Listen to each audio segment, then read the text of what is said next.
The bribery commissioner says that there is a mountain of files and he does not have the means to examine all of them. He says they have no vehicles, no space to act in and no staff. This is a joke. Everything is in the same place and going stale, and this is a cause for laughter for the opposition. Mr. President, we accomplished the toughest task.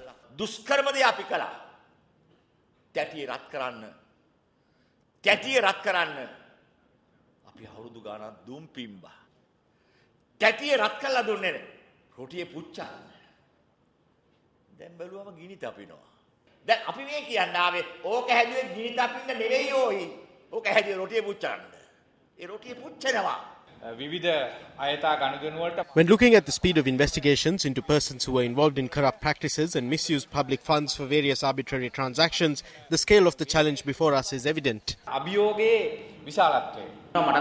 have the same question. If this parliament system continues in another 10 years, none of us will be here, and a group of Mudalalis will take our seats after making a lot of money. Then there will be no problem regarding the means in which their money was made, be it ethanol, drugs or casinos. People are becoming accustomed to this. At the very least, legal action must be initiated against some persons and they must be punished. If we fail to mete out punishment this time too, it will set a bad precedent. The political leaders in both main parties are making calculations to see if punishing certain persons is advantageous or disadvantageous to them. Action is not being taken today because of the political reality. Views was expressed on this matter at a UMP branch committee meeting in Sedawatha, Vallampitiya. In the people's mandate, they said that action should be taken not only against politicians and public officials, but also against large-scale racketeers in the business sector. The Prime Minister said that there were business people who made supernormal profits under the previous regime, especially the casino businessmen Dhammika Pereira and Nimal Pereira. Then there is Thirukumar Nadeshan. I saw it reported on a website that when he was called before the bribery commission, he accepted that he had purchased a plot of land in Kampaha, built a luxury office and gave it to Basil Rajapaksa free of charge. Would anyone give something like that free of charge? So the question we have is, what benefits did he gain from the Economic Development Ministry for the things he gave away free? If these investigations have been stalled, then we also have a suspicion that maybe some minister has struck a deal. At a media briefing convened today, the JVP too criticised the failure to arrest corrupt persons. There are many in this parliament who are involved in fraud and corruption. There are former ministers and MPs. The best way to protect them is to extend this parliament a little further and form a national government. When a national government is formed and both are in the national government, it will be difficult to enforce the law against them. We have no problem with the forming of a national government, but dissolve parliament on the 23rd of April, hold a general election and bring forth a parliament that is in line with the people's mandate, which was granted on the 8th of January.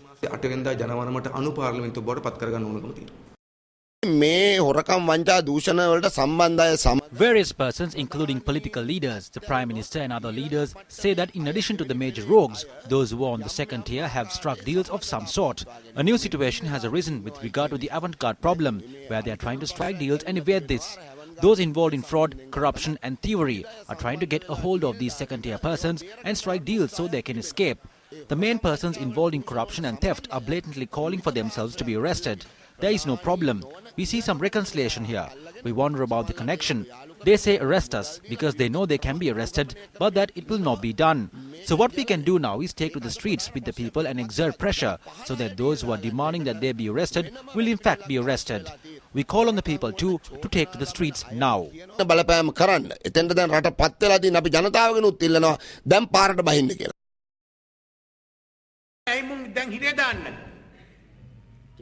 They ask why we are not imprisoning these people. This is in the minds of many people. I know who these rogues are.